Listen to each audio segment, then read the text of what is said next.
Sir నమస్తే sir. నమస్తే అండి.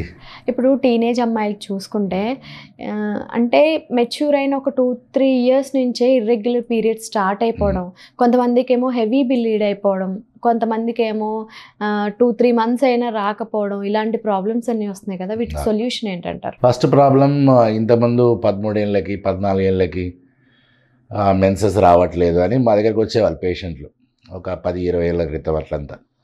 ఇప్పుడంతా ఎలా వస్తున్నారంటే, మా అమ్మాయికి తొందరగా అయిపోయింది, 10 ఇయర్స్కే అయిపోయింది, 11 ఇయర్స్కే అయిపోయింది, కరెక్టా కాదా, ఎందుకు ఇలా అయిపోయింది అని వస్తున్నారు.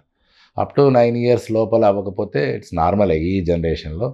అండ్ మోస్ట్ కామన్ అంటే ఎందుకు ఇలా అవుతున్నాయి అంటే, ఈ జంక్ ఫుడ్స్ కానివ్వండి, స్క్రీన్ టైం అంటే ఎక్కువ సెల్ ఫోన్ల ముందు ఉండడం, అంటే దానివల్ల ఏమవుతుందంటే ఇన్యాక్టివిటీ, అంటే ఏమి ఆడకపోవడం, ఫ్రెండ్స్తో కలవకపోవడం, గ్రౌండ్స్లో పరిగెత్తకపోవడం, ఏ యాక్టివిటీ లేకపోవడం, వీటి వల్ల, ఈ తినే ఫుడ్ వల్ల మనకు వెంటనే 9 ఇయర్స్ తర్వాత వెంటనే వచ్చేస్తుంది చాలామందికి పీరియడ్స్.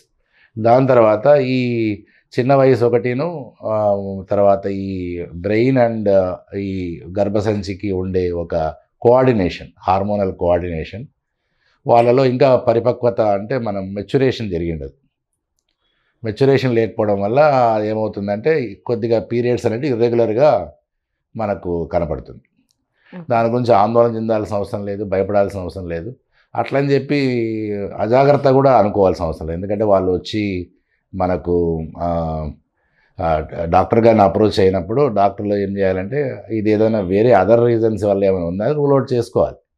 అంటే ఏమన్నా బ్లీడింగ్ కండిషన్స్ ఏమైనా ఉన్నాయా, థైరాయిడ్ ప్రాబ్లమ్స్ ఏమైనా ఉన్నాయా, లేదా మరీ ఒబేస్గా ఉంది ఆ అమ్మాయి.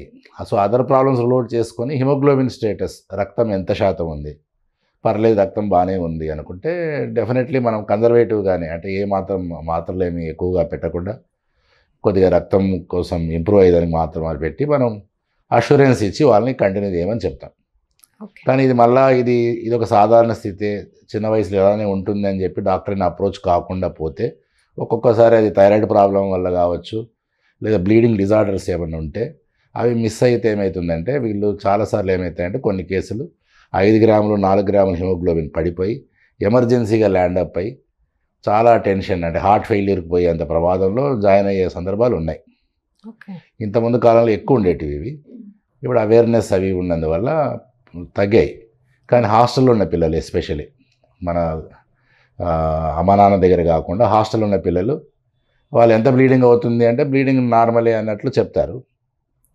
వీళ్ళు బరువు తగ్గిపోతున్నారు, కొన్ని ఇట్లా వెంట్రుకలు రాలిపోతున్నాయి, నీరసంగా అది ఇది ఉందంటే హాస్టల్ ఫుడ్ కదా, పడడం లేదు మా పాపకి అనే ఇట్లా మిస్ అయిపోయే అవకాశం ఉంటుంది.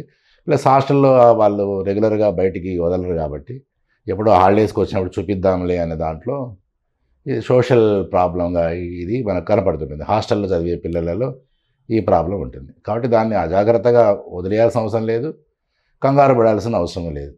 ఒక్కసారి డాక్టర్ విజిట్ తీసుకొని, ఒకసారి టెస్టులు చేసుకొని, అష్యూరెన్స్ తీసుకొని, తర్వాత ఫాలోఅప్కి ఒక 6 మంత్స్కో 1 ఇయర్కి ఒకసారి వచ్చినా కూడా సరిపోతుంది.